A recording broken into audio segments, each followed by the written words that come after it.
Hi students, hearty welcome to RISE, Ramo's Institute of Spoken English. My dear students, మీరు చూస్తున్నారు live class. ప్రత్యక్షంగా ఈ క్లాసును మీరు వీక్షిస్తూ ఉన్నారు. మై డియర్ ఫ్రెండ్స్, గత కొన్ని క్లాసులన్నీ కూడా మనం తెలుగులో నుండి ఇంగ్లీష్లో ఎలా వాక్యాలను మార్చాలి, ట్రాన్స్లేషన్స్ నేర్చుకుంటూ వస్తూ ఉన్నాము. ఇందులో పూర్తిగా నిన్నటి క్లాస్ వరకు 175 సెంటెన్సెస్ కంప్లీట్ చేశాము. సో ఇప్పుడు 176 కు వెళ్తున్నాను. ప్రతి ఒక్కరూ జాగ్రత్తగా రాసుకుంటూ పూర్తిగా ఒక తెలుగు వాక్యాన్ని ఇంగ్లీష్లో ఎలా చెప్పాలో అర్థం చేసుకుంటూ ముందుకు సాగండి. Okay friends, come on let us start. Sentence number 176.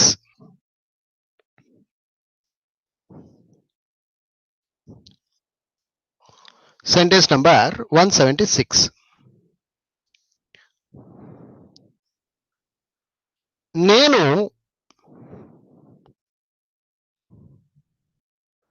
ఇంగ్లీష్లో మాట్లాడాను. నేను ఇంగ్లీష్లో మాట్లాడాను. దీన్ని ఇంగ్లీష్లో చెప్పడానికి ప్రయత్నించండి ఫ్రెండ్స్. నేను ఇంగ్లీష్లో మాట్లాడాను.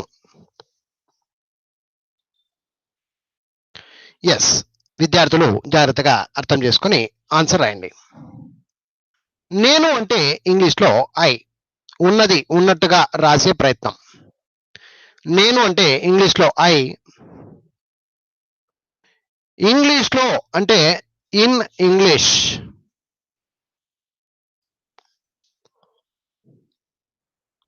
మాట్లాడాను అంటే ఇక్కడ కొంతమంది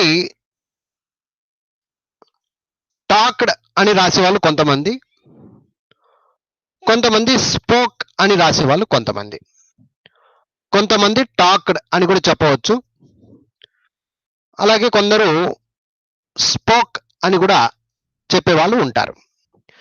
I in English talked, I in English spoken. ముందుగా ఇలా చెప్పడం కరెక్టా రాంగా ఒకసారి మీరు అర్థం చేసుకోండి ఫ్రెండ్స్.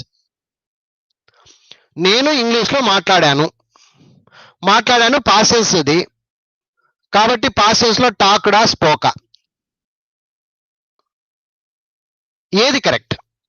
ఇది విద్యార్థులు ఇప్పుడు గమనించండి. ముందుగా ఉన్నది ఉన్నట్టుగా చెప్పినప్పుడు ఒక రకంగా ఉంది, అందుకే ఇది రాంగ్ వే, రాంగ్ స్ట్రక్చర్ అని చెప్పుకోవచ్చు. ఇప్పుడు దీన్ని మనము subject plus verb plus object రూపకంగా అర్థం చేసుకునే ప్రయత్నం చేద్దాం. Subject plus verb plus object రూపకంగా అర్థం చేసుకుందాం. ముందుగా సబ్జెక్ట్ ఎవరు? ఇక్కడ ఎవరి గురించి మాట్లాడుతా ఉన్నాను? నేను నా గురించి నేను మాట్లాడుకుంటా ఉన్నాను కాబట్టి ఐ ఈజ్ ద సబ్జెక్ట్. ముందుగా రాసేటప్పుడు ఐ. వర్బ్ క్రియ, మాట్లాడాను. ఐ టాక్డ్ అనవచ్చు, ఐ స్పోక్ అనవచ్చు. వీటి అర్థాలు మేము తర్వాత తెలుసుకుందాం. మళ్ళీ చెప్తా క్లియర్గా చెప్. ముందుగా ఆన్సర్ సెట్ చేద్దాం. ఐ టాక్డ్ ఇన్ ఇంగ్లీష్, ఇంగ్లీషులో, ఇన్ ఇంగ్లీష్.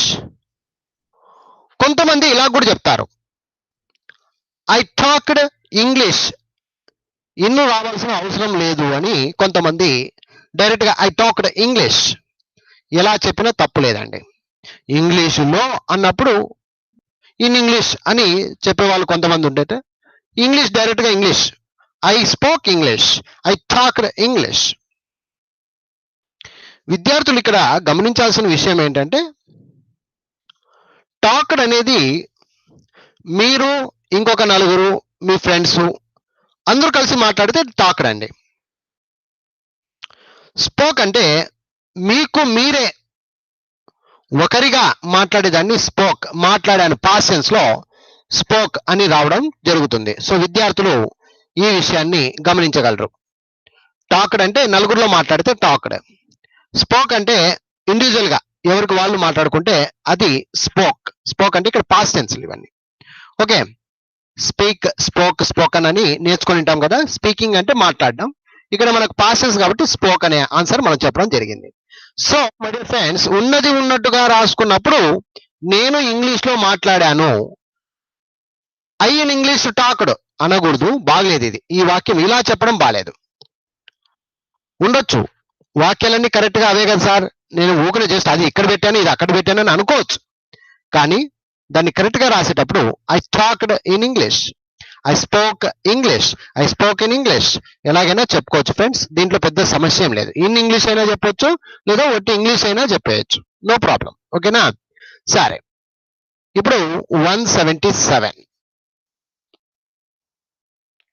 Sentence number 177.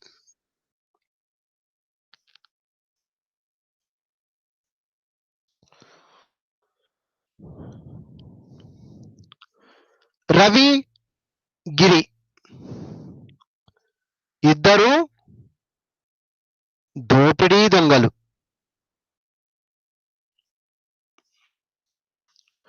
ఇద్దరు కూడా దోపిడీ దొంగలట.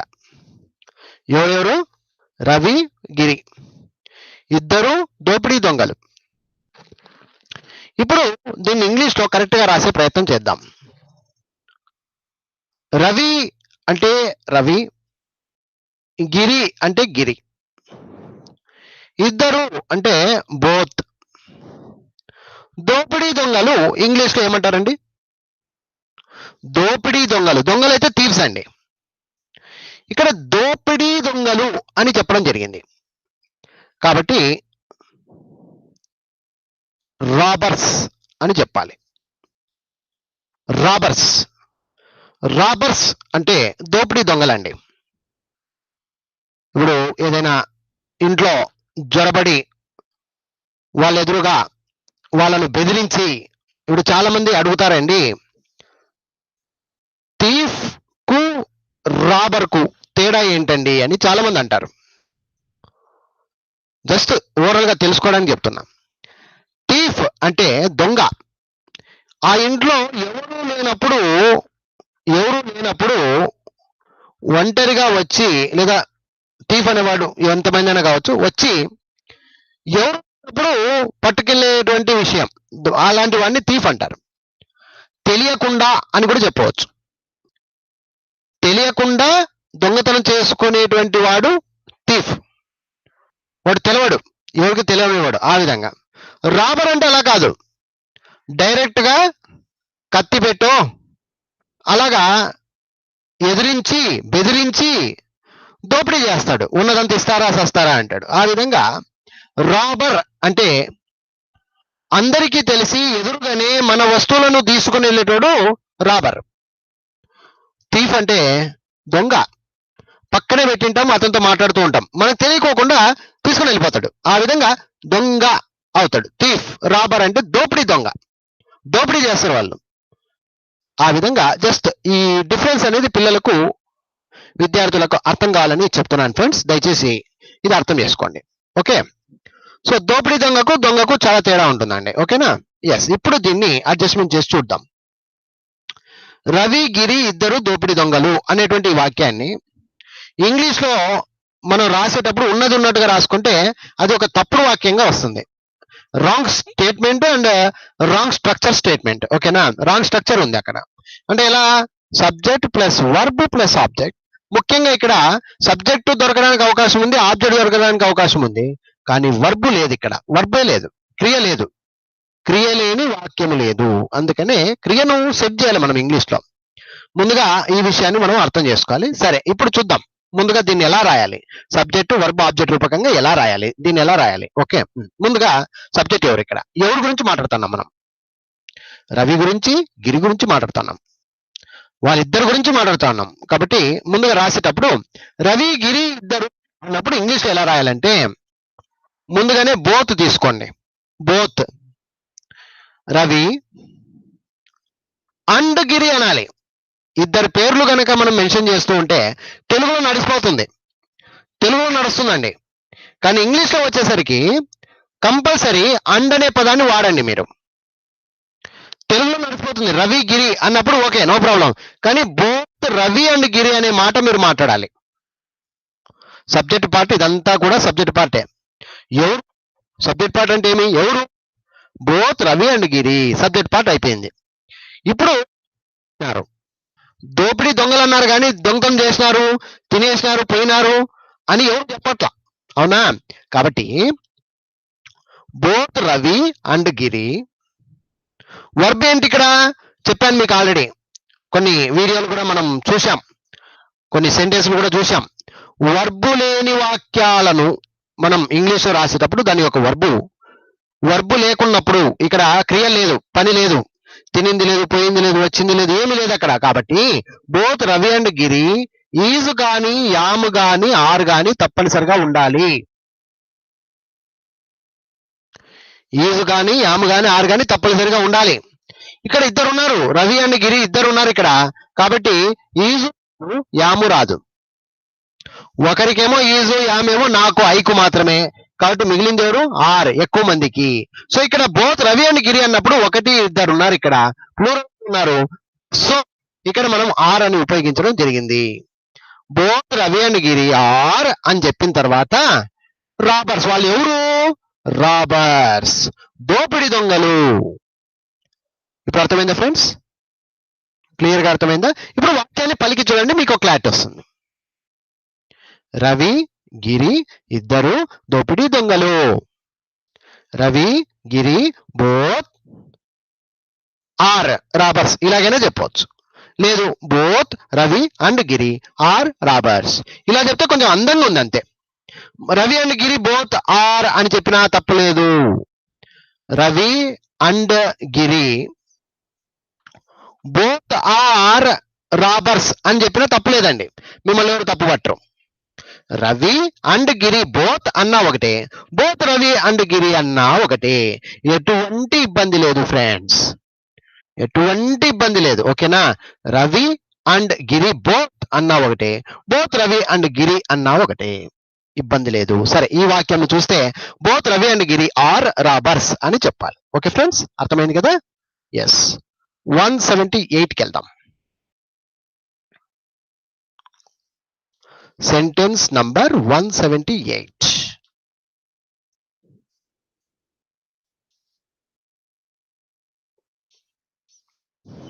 మా ఇంటికి ఒక కుక్కను తెస్తాము. మా ఇంటికి ఒక కుక్కను తెస్తాము. ఎస్, దీన్ని ఇప్పుడు ఇంగ్లీష్ లో మార్చే ప్రయత్నం చేయండి. మా ఇంటికి టు అవర్ హౌస్. మా ఇంటికి టు అవర్ హౌస్ ఒక కుక్కను, ఏ డాగ్, తెస్తాము. తేవడం, తీసుకురావడాన్ని బ్రింగింగ్ అని అంటారు. బ్రింగింగ్, తీసుకొని వచ్చేదాన్ని బ్రింగింగ్ అంటారు. బ్రింగింగ్. ప్రెజెంట్ టెన్సా పాస్ట్ టెన్సా? తెస్తాము అంటే జస్ట్ తెస్తాం అంతే, ఒట్టి మాట, అవునా? కాబట్టి ప్రెజెంట్ టెన్స్ అని చెప్పాలి. ఎప్పుడైనా సరే ఇలాంటి జనరల్ మాటలు మనం ప్రెజెంట్ టెన్స్ లోనే వాడాలి. ఒకవేళ ఏమైనా టైం ఇస్తే అంటే రేపు తెస్తాం, మర్నాడు తెస్తాం, ఆదివారం తెస్తాం అంటే అప్పుడు మీరు భవిష్యత్తుగా భావించాలి. ఓకే, ఇక్కడ టైం లేదు కాబట్టి ప్రెజెంట్ టెన్స్ గా ఉపయోగించుకోండి. తెస్తాము అంటే ప్రెజెంట్ టెన్స్ లో బ్రింగ్ అవుతుంది, బ్రింగ్. పాస్ట్ టెన్స్ లో బ్రాట్. సరే, ఇక్కడ మనకు ప్రెజెంట్ టెన్స్ అవసరం కాబట్టి బ్రింగ్ అని రాయండి. ఓకే ఫ్రెండ్స్, అర్థమైందా? బ్రింగ్. ఓకే, బ్రింగింగ్ అంటే తేవడం అండి. బ్రింగ్ బ్రాట్ పాస్ట్ టెన్స్ లో. ఓకేనా? సరే, మనకి ఇప్పుడు ప్రెజెంట్ టెన్స్ కావాలి కాబట్టి బ్రింగ్. ఆన్సర్ ఏమి? బ్రింగ్ అనే దాని మీద వస్తుంది. ఓకే, ఎందుకు తెస్తామన్నాడు. ఒకవేళ రేపు తెస్తాము, ఎల్లుండి తెస్తామన్నప్పుడు విల్ బ్రింగ్ అవుతుంది, అది తర్వాత భవిష్యత్తుగా ఉంటే. ఓకే, సరే. ఇప్పుడు మీరు జాగ్రత్తగా గమనిస్తే subject plus verb plus object రూపకంగా మాట్లాడితేనే ఇది కరెక్ట్ అవుతుంది, లేకపోతే it will become wrong statement. Why? Because ఇక్కడ చూడండి, మా ఇంటికి ఒక కుక్కను తెస్తాము అనేటువంటి ఒక తెలుగు వాక్యాన్ని ఇంగ్లీష్ లో మార్చేటప్పుడు ఉన్నది ఉన్నట్టుగా రాస్తే దాని యొక్క ఎలా ఉంది చూడండి ఒకసారి. ఏ డాగ్ బ్రింగ్. బాగుందా అండి? నిజంగా చెప్పండి, బాగుందా? మా ఇంటికి ఒక కుక్కను తెస్తాము, ఇది తెలుగు, ఓకే, ఇంతవరకు okay. Dog bring, to our house a dog bring, butler English అవుతుంది. అర్థమైందా ఫ్రెండ్స్? అందుకే రాంగ్ స్టేట్మెంట్ అంటున్నా. ఇప్పుడు దీన్ని కరెక్ట్ గా సెట్ చేయాలి. ఎలా సెట్ చేయాలి? ముందుగా సబ్జెక్ట్. ఎవరు ఇక్కడ సబ్జెక్టు? ఒకసారి ఆలోచించండి. ఎవరు ఇక్కడ సబ్జెక్ట్? ఎవరు గురించి మనం మాట్లాడుతున్నాం? కుక్క గురించి కాదండి. కుక్క అనేది ఆబ్జెక్ట్ ఇక్కడ చూడండి. అందుకే ఒక కుక్కను తెస్తాము, అంతే. తెస్తాము, ఎవరు తెస్తాము? మేము. ము అంటే ఎవరు ఇక్కడ? ము అంటే మేము అని. అది విద్యార్థులు గమనించాలి. ము అంటే మేము అండి. అర్థమైందా? సో మేము మేము మేము తెస్తామని అర్థం. అక్కడ తెస్తాము అంటే మేమే. సో చూడండి, తెలుగులో ఇక్కడుంది సబ్జెక్టు పార్ట్, అది మనకు అర్థం కాదు. ఉన్నది ఉన్నట్టుగా రాసుకుంటూ పోతాం, ఉన్నది ఉన్నట్టుగా చెప్పుకుంటూ పోయినప్పుడు అది రాంగ్ స్టేట్మెంట్ గా మనం అర్థం చేసుకోవాలి. బట్లర్ ఇంగ్లీష్ అయిపోతుంది. సో ఆ విధంగా తెస్తాము అంటే మేమండి. సబ్జెక్ట్ ఎవరు ఇక్కడ? మేము, వి. సబ్జెక్ట్ ఎవరు ఇక్కడ? వి. తర్వాత వర్బ్ తెస్తాము, ప్రెజెంట్. వి బ్రింగ్, మేము తెస్తాము.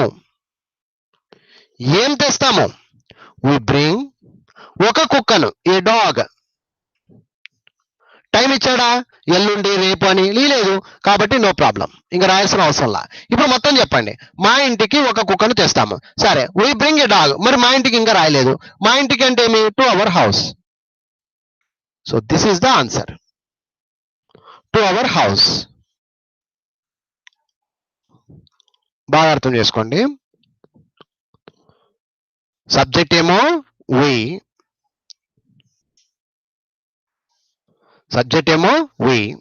వర్బ్ ఏంటి? తెస్తాము, వి బ్రింగ్. వర్బ్ ఏంటి? We bring. ఏం తెస్తాము? A dog. ఎక్కడికి? మా ఇంటికి, to our house. So this is the statement. అర్థమైందా ఫ్రెండ్స్? సో చూడండి, ఉన్నది ఉన్నట్టుగా రాసినప్పుడు అది మిస్టేక్ అయిపోద్ది. To our house a dog bring, to our house a dog bring. బాగుందా?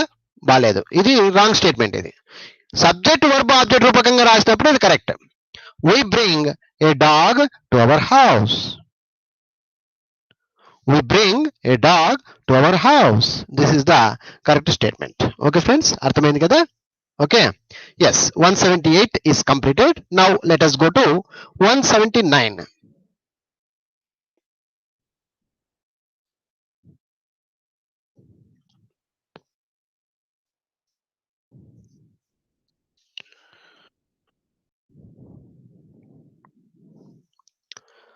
Sita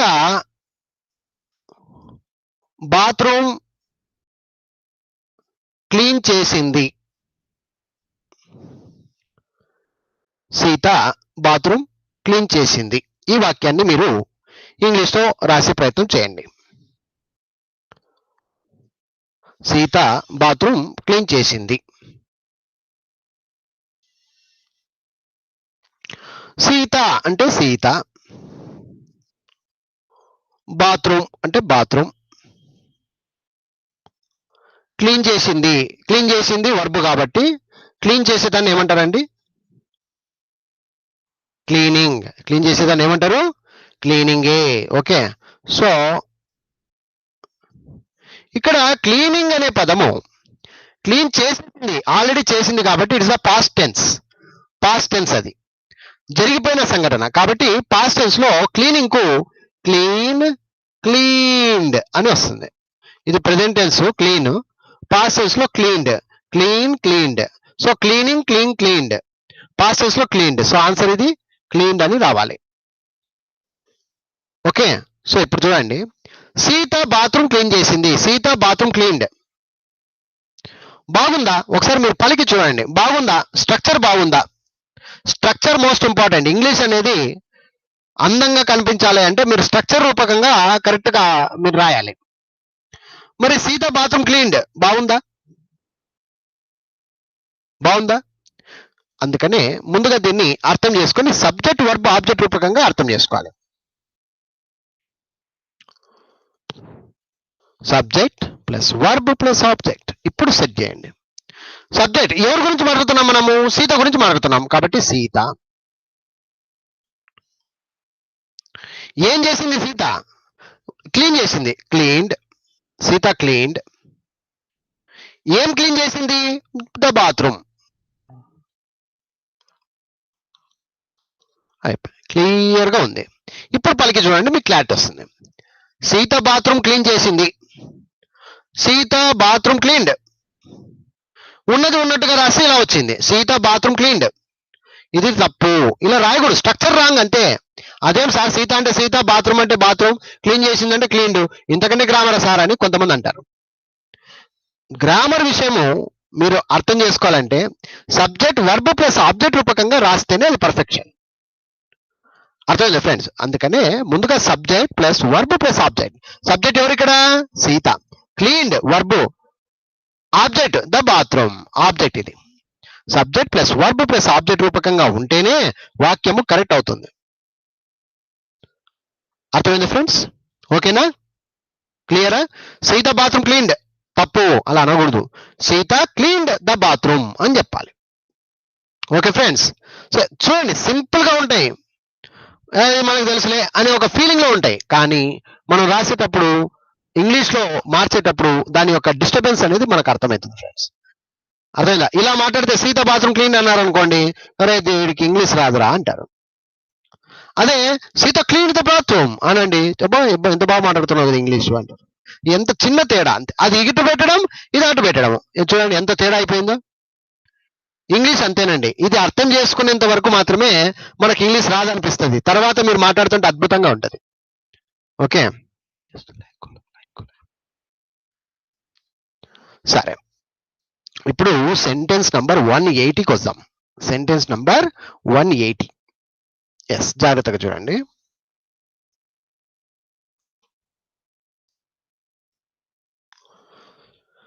sentence number 180. వచ్చే పరీక్షల్లో నేను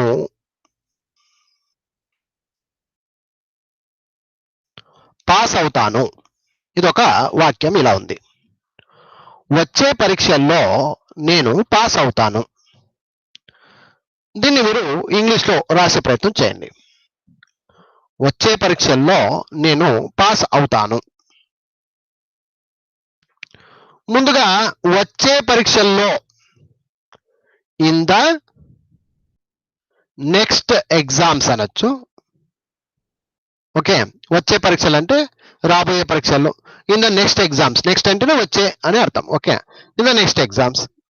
నేను అంటే ఐ. పాస్ అవుతాను, పాస్.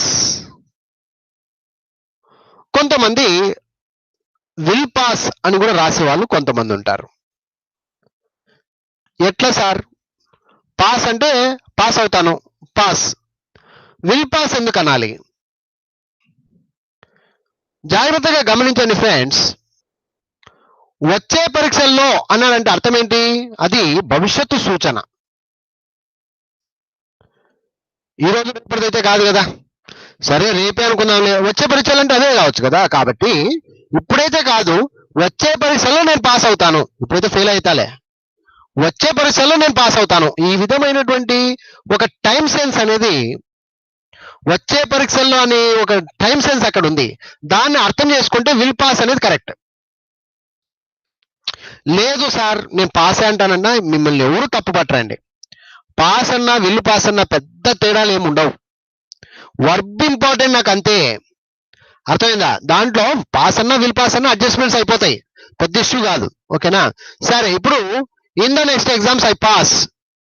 లేదా in next exams I will pass, okay no problem. ఈ వాక్యం పెద్దగా తప్పు కనిపించట్లా. ఎందుకు అంటే వాక్యం చిన్నగా ఉంది. సబ్జెక్టు వర్బ్ ఆబ్జెక్ట్ లో ఇక్కడే వచ్చేసినాయి అన్ని.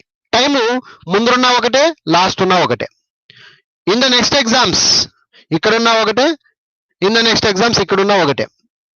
Okay, in the next exams అంటే ఇది ఒక టైంకు సంబంధితమైనటువంటి ఆబ్జెక్ట్ అండి ఇది.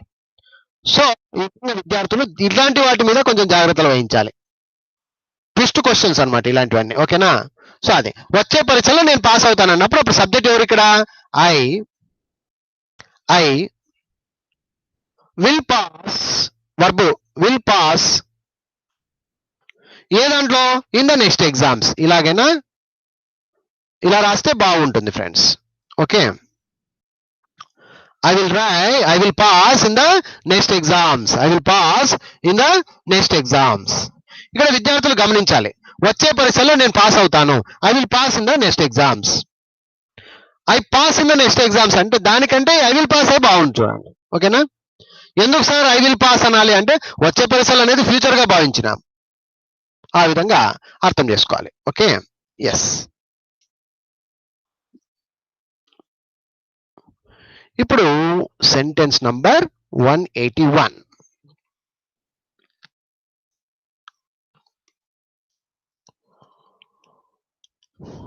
రాజు పరీక్ష తప్పాడు. ఎస్, రాజు పరీక్ష తప్పాడు. దీన్ని మీరు ఇంగ్లీష్ లో రాసే ప్రయత్నం చేయండి. రాజు పరీక్ష తప్పాడు. రాజు పరీక్ష తప్పాడు. ఎస్, రాయండి. ముందుగా రాజు అంటే రాజు, పరీక్ష ద ఎగ్జామ్, తప్పాడు తప్పుట అంటే ఏమి? ఫెయిల్, ఫెయిలింగ్ అంటారు. దీన్ని ప్రెజెంట్ టెన్స్ లో ఫెయిల్, పాస్ట్ టెన్స్ లో ఫెయిల్డ్. పరీక్షలో తప్పుట ఫెయిల్డ్. ఎందుకు సార్ ఫెయిల్డ్ అంటే తప్పాడు ఆల్రెడీ. డైరెక్ట్ గా చూస్తేనే అర్థమైపోయింది ఇది ఒక పాస్ట్ టెన్స్. ఫెయిల్డ్ అని చెప్పాలి. ఓకే, సరే ఇప్పుడు చూడండి, జాగ్రత్తగా చూడండి. రాజు పరీక్ష తప్పాడు. రాజు ద ఎగ్జామ్ ఫెయిల్డ్. బాగుందా? స్ట్రక్చర్ బాగుందా? చూడండి ఒకసారి గమనించండి. స్ట్రక్చర్ బాగుందా? రాజు ద ఎగ్జామ్ ఫెయిల్డ్ బాగుందా? సెట్ అవ్వాలా? అవునా? ఇప్పుడు subject plus verb plus object రూపకంగా రాయాలి. సబ్జెక్ట్ ఎవరు ఇక్కడ? ఎవరి గురించి మాట్లాడుతున్నాం? రాజు గురించి మాట్లాడుతున్నాం. కాబట్టి రాజు, రాజు వర్బ్ క్రియ తప్పాడు, తప్పాడు పాస్ట్ టెన్స్ ఫెయిల్డ్. రాజు ఫెయిల్డ్. ఏం తప్పాడు? పరీక్షలు, ద ఎగ్జామ్ లేదా ద ఎగ్జామ్స్, మీ ఇష్టం ఏదైనా రాసుకోవచ్చు. సో ఇప్పుడు మొత్తం కలిపి ఇలా చెప్పండి చూడండి. రాజు పరీక్ష తప్పాడు. Raju failed the exams. చూడండి ఎంత ఇంపుగా ఉందో, వినడానికి ఎంత బాగుంది. సబ్జెక్ట్ వర్బ్ ఆబ్జెక్ట్ రూపకంగా రాసినప్పుడే ఇలా మనకు క్లియర్ గా అర్థమవుతుంది ఫ్రెండ్స్. మీరు ఇలాంటి మాటలు మాట్లాడినప్పుడు ఇంకా క్లియర్ గా ఎదుటి వారికి అర్థమైపోతుంది. Raju failed the exams. అర్థమైంది ఫ్రెండ్స్? ఓకేనా? క్లియరా? రాజు పరీక్ష తప్పాడు. రాజు ఫెయిల్డ్ ద ఎగ్జామ్స్ అనాలి. రాజు ఫెయిల్డ్ ద ఎగ్జామ్స్ ఈ విధంగా. Okay, yes. Sentence number 182.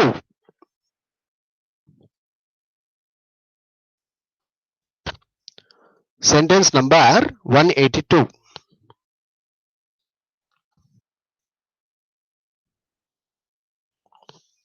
అతడు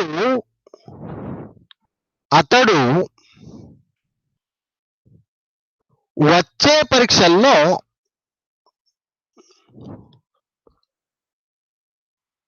ఫెయిల్ అవుతాడు. ఇప్పుడు చూడండి,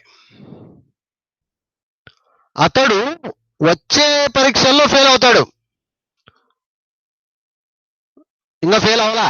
వచ్చే పరీక్షలో ఫెయిల్ అవుతాడట. ఎస్, ఇప్పుడు దీనికి మీరు ఇంగ్లీష్ లో రాయండి ఫ్రెండ్స్. ఓకే, అతడు వచ్చే పరీక్షలో ఫెయిల్ అవుతాడట. ఇప్పుడు దీన్ని ఎలా సెట్ చేయాలి ముందుగా అర్థం చేసుకోండి.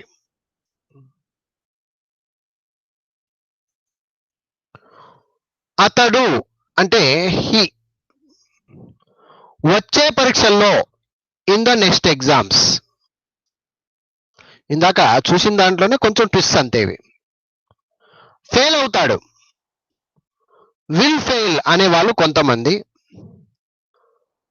ఫెయిల్స్ అనేవాళ్ళు కొంతమంది ఉన్నారు. ఎందుకు విల్ ఫెయిల్ అంటే వచ్చే పరీక్షలు అంటే భవిష్యత్తు సూచన కాబట్టి విల్ ఫెయిల్ అని చెప్తేనే బాగుంటుంది. ఫెయిల్స్ అన్నా చెప్పినా తప్పేం కనిపించదు. ఎందుకంటే హీ అనేవాడు సబ్జెక్ట్ ఇక్కడ. హీ అనేది, సి అనేది, ఇట్ అనేది థర్డ్ పర్సన్ సింగులర్స్ కాబట్టి వాళ్ళకు మనం ఫెయిల్స్ అని చెప్పడంలో తప్పు లేదు. థర్డ్ పర్సన్ సింగులర్లకు ఎస్ చేర్చి మాట్లాడాలి వర్బ్ ప్రెజెంట్ టెన్స్ లో. ఓకే, సరే. ఇప్పుడు ఇది భవిష్యత్తుగా సూచననా ప్రెజెంట్ టెన్స్ సూచననా? వచ్చే పరీక్షలో అని ఎలాగో ఇచ్చాడు కాబట్టి భవిష్యత్తుగానే తీసుకోండి. కాబట్టి ఫెయిల్స్ వద్దు, సింపుల్ గా విల్ ఫెయిల్ అని చెప్పేది. సరే, ఇప్పుడు ఉన్నది ఉన్నట్టుగా రాస్తే ఎలా ఉందో చూడండి.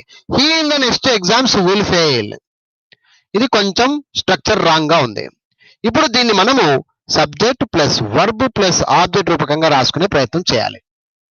ఎలా చేయాలి? ముందుగా సబ్జెక్ట్ ఇక్కడ ఎవరి గురించి మాట్లాడుతున్నాం? హీ గురించి మాట్లాడుతున్నాం. He will fail, verb will fail, he will fail ఏ దాంట్లో? In the next exam, in the next exam. ఇప్పుడు మొత్తం పలికి చూడండి. He will fail in the next exam. అతడు పరీక్షల్లో ఫెయిల్ అవుతాడు, అతడు వచ్చే పరీక్షల్లో ఫెయిల్ అవుతాడు. He fail in the next exam. అర్థమైందా ఫ్రెండ్స్? ఓకేనా? Yes, 182 is completed. Now let us come to 183.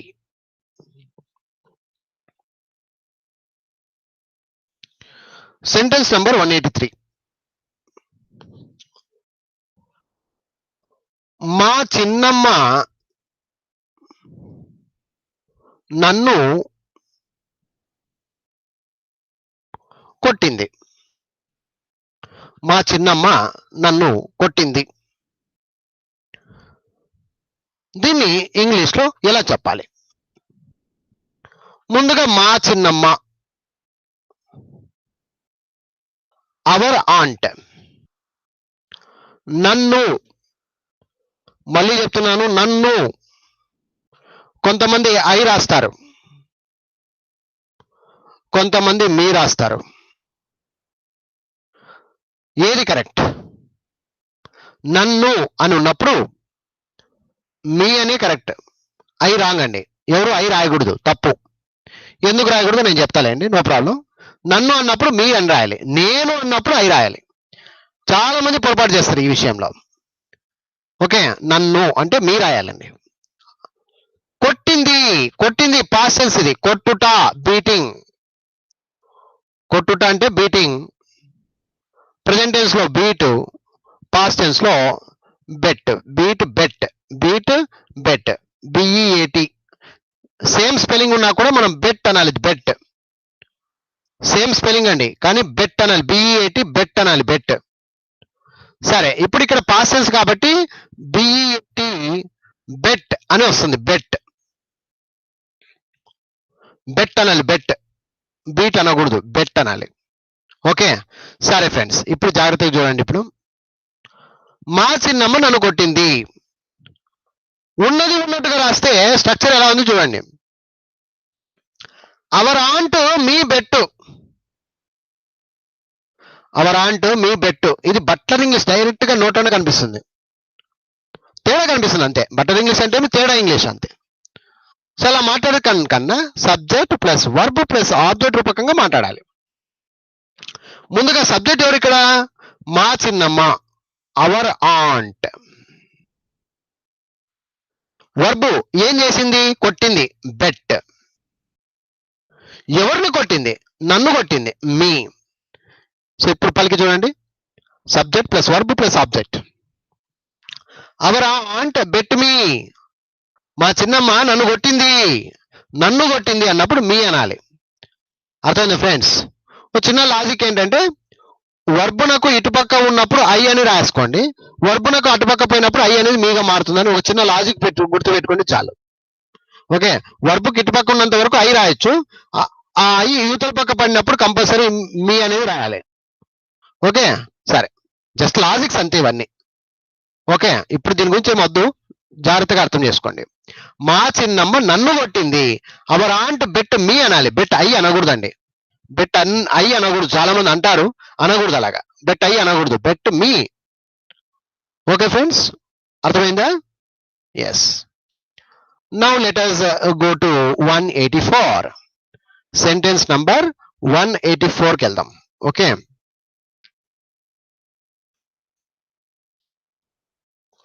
Sentence number 184.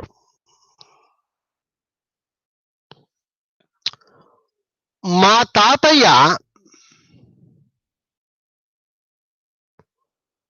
కొన్ని రోజుల తర్వాత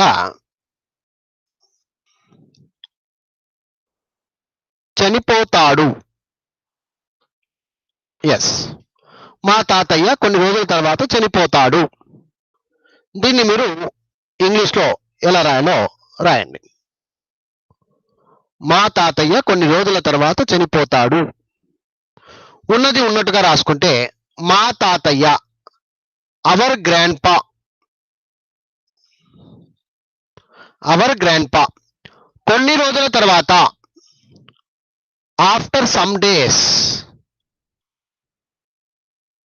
ఆఫ్టర్ సమ్ డేస్, చనిపోతాడు, చనిపోతాడు, విల్ డై. అదేం సార్ డై అనొచ్చా? చెప్పాను కదండి, టైం ఉంది ఇక్కడ. కొన్ని రోజుల తర్వాత అని ఇచ్చాడు కాబట్టి, టైం సెన్స్ ఉంది కాబట్టి మనం విల్ డై రాసుకునే దాంట్లో అర్థం ఉందండి. భవిష్యత్తుగా సూచించిన పదంగా మనం రాసుకోవచ్చు, విల్ డై అనొచ్చు, లేదా విల్ ఎక్స్పైర్ అని కూడా అనవచ్చు. విల్ ఎక్స్పైర్ లేదా విల్ డై, చనిపోవుట, డై అన్నా ఎక్స్పైర్ అన్నా రెండో ఒకటే. ఓకే, సరే, ఇప్పుడు ఉన్నది ఉన్నట్టుగా చెప్తే ఎలా ఉందో చూద్దాం. మా తాతయ్య కొన్ని రోజుల తర్వాత చనిపోతాడు. Our grandpa after some days will die, our grandpa after some days will expire. ఇది కొంచెం చెప్పడానికి, అంటే పదాలు ఓకే, చెప్పేటప్పుడు నోరు తిరగదు.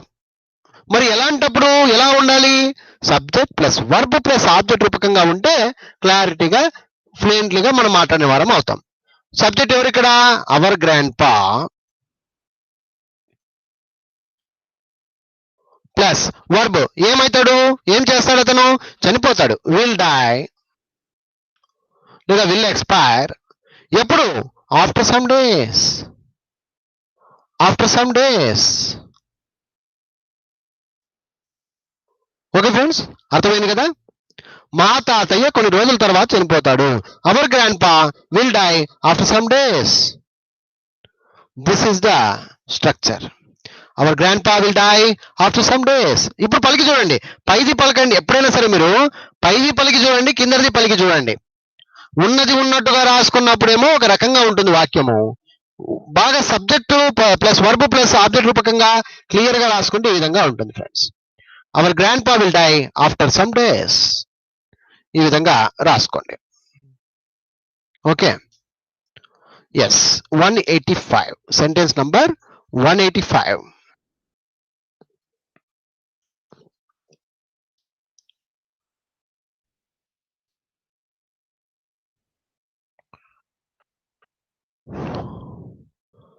స్కూల్,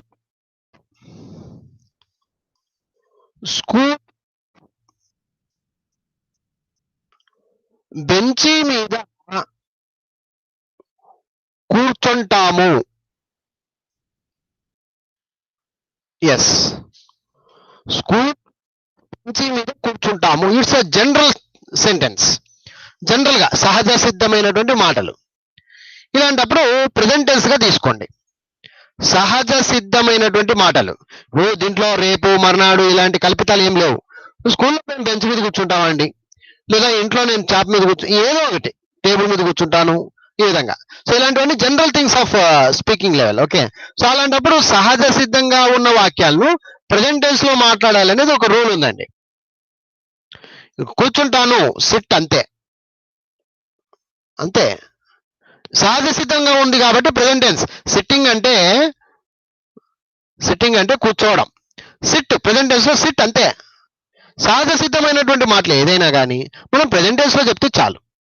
ఓకే, స్కూల్లో బెంచ్ మీద కూర్చుంటాము. సరే, ఇప్పుడు ఉన్నది ఉన్నట్టుగా రాస్తే ఎలా ఉందో ఫస్ట్ అది చూద్దాం. స్కూల్ బెంచ్ మీద, ఆన్ ద బెంచ్, కూర్చుంటాము, సిట్. ఉన్నది ఉన్నట్టుగా పలికి చూడండి. మీరు పలికి చూడండి. In school on the bench SIT. బాగుందా అండి? ఇది నిజంగా చెప్పండి, వాక్యం బాగుందా? సెట్ అయిందా? In school on the bench SIT. చూడండి, ఎక్కడికో వెళ్ళిపోయింది వాక్యం. బట్లరింగ్ డైరెక్ట్ గా మన నోట్లో కనబడుతుంది. In school on bench sit. ఇది కాదు. మరి ఎలా చెప్పాలి మీరు? ఎస్, మళ్ళీ subject plus verb plus object. Okay, yes. Subject ఎవరు ఇక్కడ? మీరు అది గమనించాలి. సబ్జెక్ట్ ఎవరు ఇక్కడ? స్కూలా, బెంచా, ఎవరు ఇక్కడ సబ్జెక్ట్? సబ్జెక్టు కనిపించట్లా. సబ్జెక్టు కనిపించలేదంటే మీ నాలెడ్జ్ ఇక్కడ వెళ్ళాలి. కూర్చుంటాము, ము అంటే మేము అనేది సబ్జెక్ట్ ఇక్కడ. ఇందాక లాస్ట్ ఒక సెంటెన్స్ లో కూడా ఇలాగే ము అని ఉంటే మేము, అది మీరు గమనించాలి, తెలుసుకోవాలి. తెలుగులో ఉంటుంది సబ్జెక్ట్ పార్ట్, ఇక్కడంతా ఉండదు. స్కూలులో బెంచ్ మీద కూర్చుంటాము ఎక్కడా లేదు, ము దగ్గర ఉంది. కాబట్టి మేము, ఇంగ్లీష్ లో ఉయ్. సబ్జెక్ట్ ఎవరు ఇక్కడ? ఉయ్, మేమేం చేస్తాము? తర్వాత అది వర్బు, క్రియ. సబ్జెక్ట్ అయిపోయింది, వర్బు, క్రియ. ఏమి? కూర్చుంటాము. We sit. We sit. ఎక్కడ కూర్చుంటాము? On the bench. అది కూడా ఎక్కడ? In the school. ఇప్పుడు మొత్తం పలికి చూడండి ఎంత క్లారిటీగా ఉంటుందో. We sit on the bench in our school. లేదా ఆన్ ది బెంచెస్ అనండి, ఎందుకంటే మేము అని ఉంది కాబట్టి. We sit on the benches, బెంచీల మీద. అంటే తెలుగులో ఇలా మాట్లాడతాం, అంత కరెక్షన్స్ చేసుకోం. ఇంగ్లీష్ లో వచ్చేసరికి కొంచెం అర్థం చేసుకొని మన ఇమాజినేషన్ తో మనం దీన్ని కరెక్షన్ చేసుకోవాలి. We sit on the benches in our school. We sit on the benches in our school. ఈ విధంగా మ్యాటర్ ను అర్థం చేసుకోవాలి ఫ్రెండ్స్. ఓకే, రైటా? ఎస్. ఇప్పుడు 185 అయిపోయింది. 186, సెంటెన్స్ నంబర్ 186.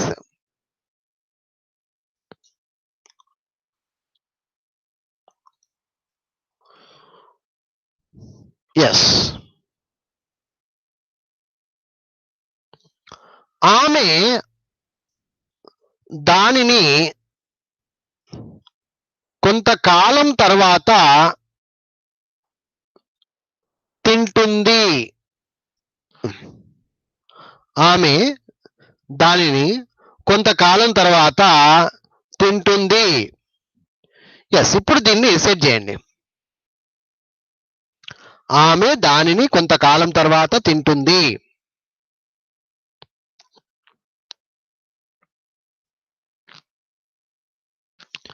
ఆమె అంటే షీ, దానిని అంటే ఇట్ అండి. దానిని అంటే ఇట్.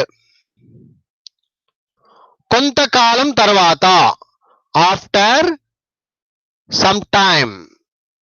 ఇక్కడ ఆఫ్టర్ సమ్ డేస్ ఎలాగైనా చెప్పుకోవచ్చు, తప్పలేదండి. కొంతకాలం టైం అనండి, చాలండి, no problem. Okay, after some time తింటుంది. ఇది ఇక్కడ దీన్ని కొంతకాలం తర్వాత అనేది భవిష్యత్తుగా సూచిస్తుంది. మళ్ళీ లాస్ట్ సెంటెన్సెస్ లో చెప్తూనే వచ్చాను. ఒక టైం ఇంటిమేషన్ ఉంది అంటే మీరు విల్ ఈట్ అని చెప్పేయవచ్చు. విల్ ఈట్ ఎందుకు వచ్చింది సార్?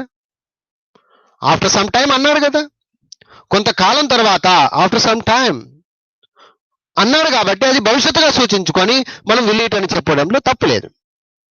ఓకే, సరే. ఉన్నది ఉన్నట్టుగా చూడండి, ఉన్నది ఉన్నట్టుగా చెప్తే ఎలా ఉందో చూడండి. ఆమె దాన్ని కొంతకాలం తర్వాత తింటుంది. She it after some time will eat. She it after some time will eat. బాగుందా? Subject plus verb plus object ఎక్కడా? ఇది రావాలి ముందుగా. సరే, ఇప్పుడు సబ్జెక్ట్ ఎవరి గురించి మాట్లాడుతున్నాం? ఆమె గురించి మాట్లాడుతున్నాం కాబట్టి షీ ప్లస్ వర్బ్ ఏంటి? క్రియ, తింటుంది. విల్ ఈట్ ఎందుకు? భవిష్యత్తు కాబట్టి. షీ విల్ ఈట్ ఏదాన్ని? దానిని. It, she will eat it ఎప్పుడు? ఆఫ్టర్ సమ్ టైమ్ కొంతకాలం తర్వాత తింటుందట.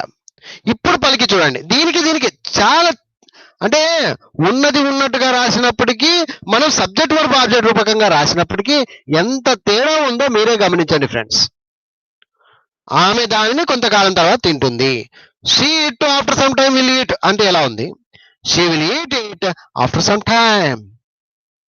చాలా క్లియర్ గా వస్తారు మీరు మాట్లాడేటప్పుడు మీ ఇంగ్లీష్ అంత అనర్గళంగా మారుతుంది అనమాట. దాన్నే ఫ్లూయెన్సీనెస్ అనేది ఫ్రెండ్స్. గ్రామర్ అనేది ఇక్కడ చాలా వెరీ ఇంపార్టెంట్ థింగ్. ఈ స్ట్రక్చర్ మీద ఆధారపడుతుంది. సో ఈ స్ట్రక్చర్ ఒకటే మనకు బ్రహ్మాస్త్రం లాంటిది అనమాట. ఇంగ్లీష్ కు ఒకే ఒక బ్రహ్మాస్త్రం. మనం చూడండి 15 రోజుల క్లాసులు జరుగుతూ ఉన్నాయి. సో సబ్జెక్ట్ వర్బ్ ఆబ్జెక్ట్ ఒకటే స్ట్రక్చర్ మీద వెళ్తూ ఉన్నాం. ఎంతటి అద్భుతమైనటువంటి స్ట్రక్చర్ అంటే ఇది ఇంగ్లీష్ అంటేనే అంతేనండి. మీరు తెలుగులో కూడా మీరు అదే అనే కర్త కర్మ క్రియల సమూహమే వాక్యము తెలుగు అంటారు, అవునా కదా? సో అలాగా కర్త కర్మ క్రియల నుంచే తెలుగు లాంగ్వేజ్ ఉండేది. ఇంగ్లీష్ కూడా అంతేనండి. సబ్జెక్ట్ వర్బ్ ఆబ్జెక్ట్ తోనే ఈ మొత్తం ఇంగ్లీష్ వాక్యాలన్నీ నడుస్తూ ఉంటాయి. మీరు దీన్ని ఒకటే బాగా అర్థం చేసుకున్నారంటే ఇంగ్లీష్ అంటే భయం పోయిస్తుంది. అరే ఏముంది, ఈజీగా మాట్లాడుతున్నా నేను అంటారు. ఓకేనా? Yes, 186 is completed. Now let us enter into 187.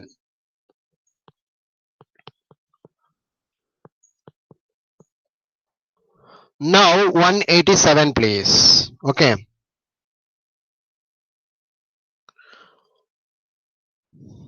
మా కుటుంబం అంతా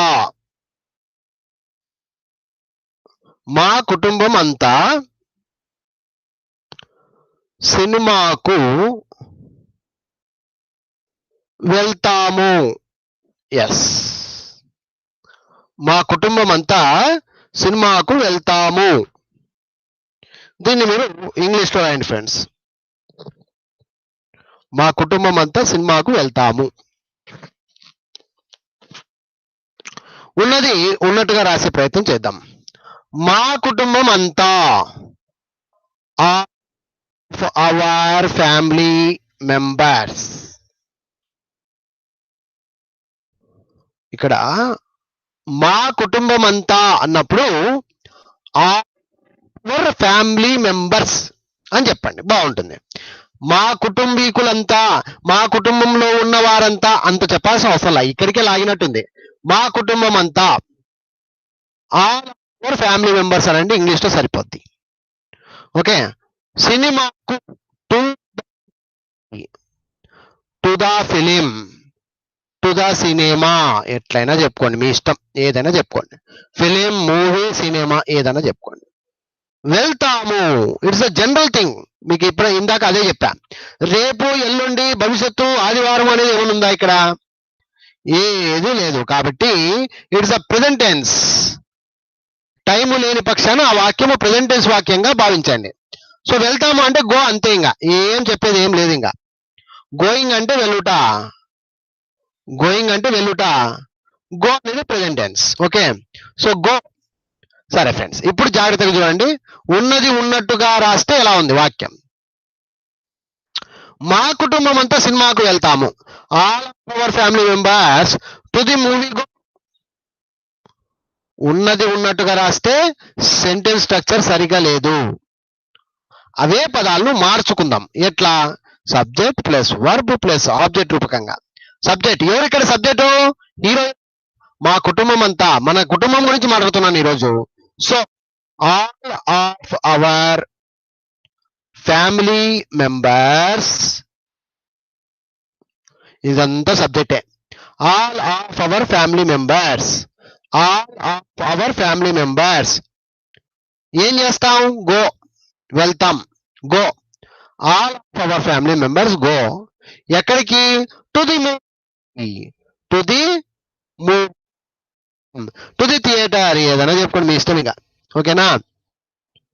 ఓకే ఫ్రెండ్స్, అర్థమైంది కదా. All our family members go to the movie. చూడండి, ఇప్పుడు పలికి చూడండి, మీకు మీరే సొంతంగా పలికి చూడండి.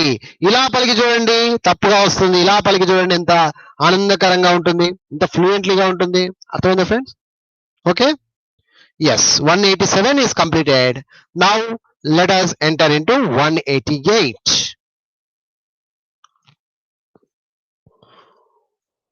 188, sentence number 188. కొత్త బట్టలను పండగ రోజున ధరిస్తాను.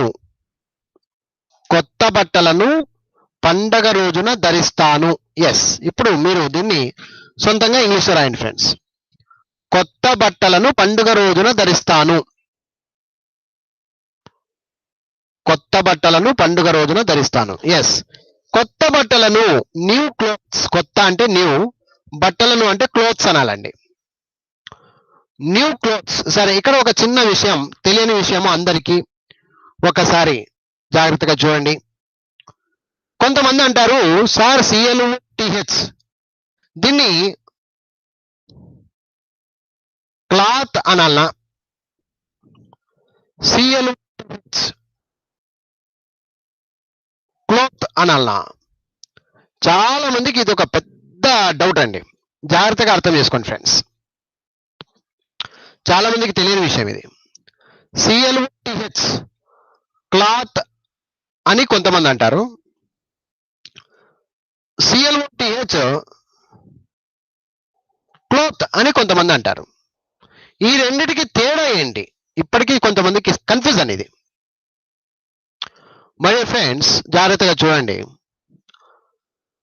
క్లాత్, CLOTH అదే స్పెల్లింగే, స్పెల్లింగ్ లో తేడాలా, స్పెల్లింగ్ లో తేడాలా, సేమ్ స్పెల్లింగ్. క్లాత్ అంటే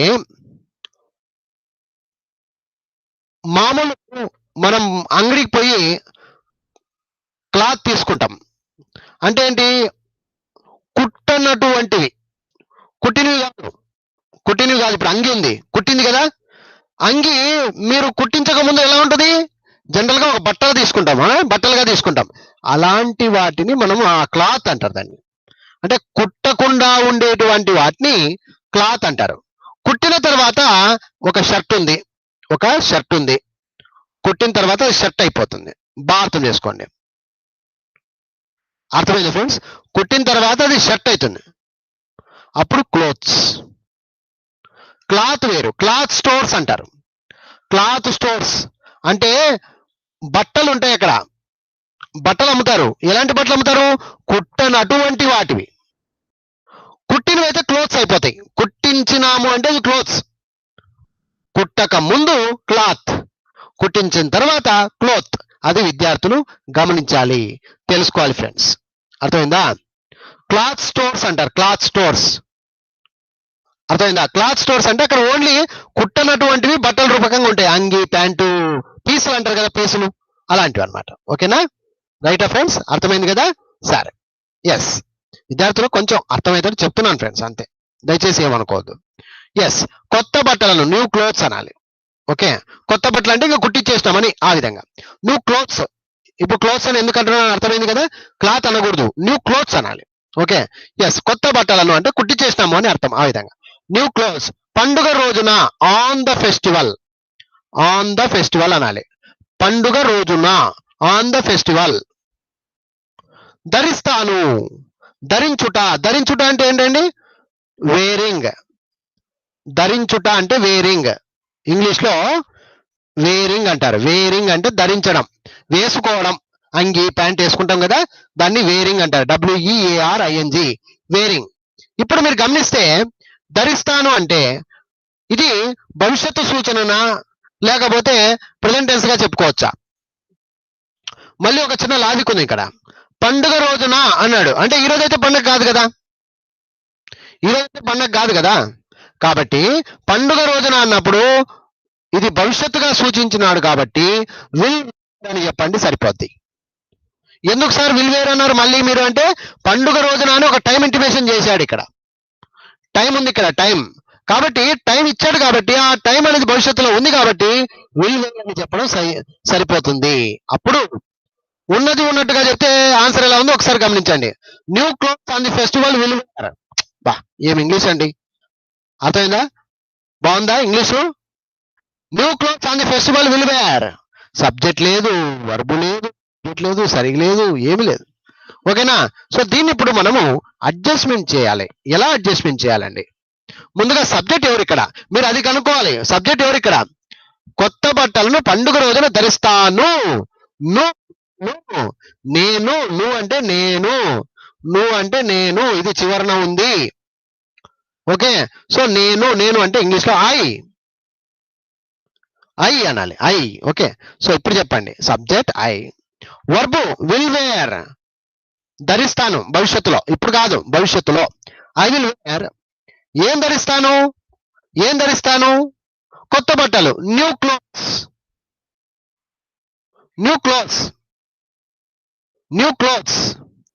నేను ధరిస్తాను, ఏం ధరిస్తాను? New clothes. ఇప్పుడు చెప్పండి, ఎప్పుడు? పండుగ రోజున. On the festival.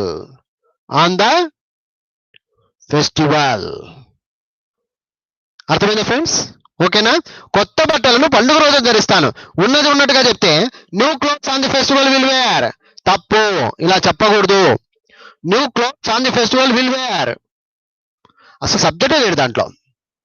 నేను అంటే ఐ, ఇక్కడ ధరిస్తాను అన్నప్పుడు నేను సబ్జెక్ట్ గా వచ్చింది. I will wear new clothes on the festival. ఈ విధంగా ఆన్సర్ చెప్పాలి. ఓకే ఫ్రెండ్స్, అర్థమైందా? ఎస్, విల్ వేర్ అనాలి. Yes, 189, sentence number 189.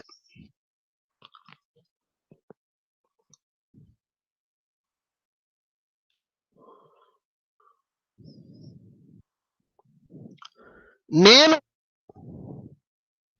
చాలా ఆనందంగా ఉన్నాను. ఎస్, ఇప్పుడు చెప్పండి. నేను చాలా ఆనందంగా ఉన్నాను. నేను చాలా ఆనందంగా ఉన్నాను. ఈ వాక్యాన్ని ఇంగ్లీష్ లో చెప్పండి. నేను అంటే ఐ, చాలా, వెరీ, ఆనందంగా,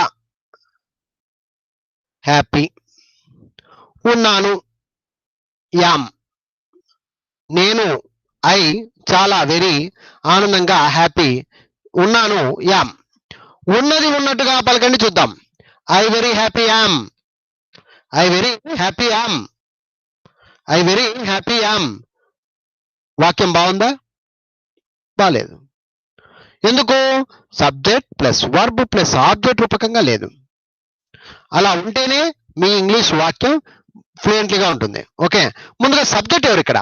ఉన్నాను, నేను, ఐ ప్లస్ వర్బ్ ఉన్నాను, ఐ యామ్. నేను ఉన్నాను, ఐ యామ్. ఎలా ఉన్నాను? చాలా ఆనందంగా, వెరీ హ్యాపీ. నేను ఎలా ఉన్నాను? చాలా ఆనందంగా ఉన్నాను. I am very happy. ఇప్పుడు చూడండి, ఇప్పుడు పలికి చూడండి మీరు. I am very happy. నేను చాలా ఆనందంగా ఉన్నానండి. నేను చాలా ఆనందంగా ఉన్నానండి. ఐ యామ్, నేనున్నాను. ఎలా ఉన్నాను? Very happy. నేను చాలా ఆనందంగా ఉన్నాను. సో ఈ విధంగా విద్యార్థులు అర్థం చేసుకోవాలి ఫ్రెండ్స్. ఓకేనా? ఎస్, ఇప్పుడు చివరి వాక్యంగా ఇంకొక వాక్యం తీసుకుందాం. 190, sentence number 190. Last sentence, today's class, that is 190. ఇది రోజుకు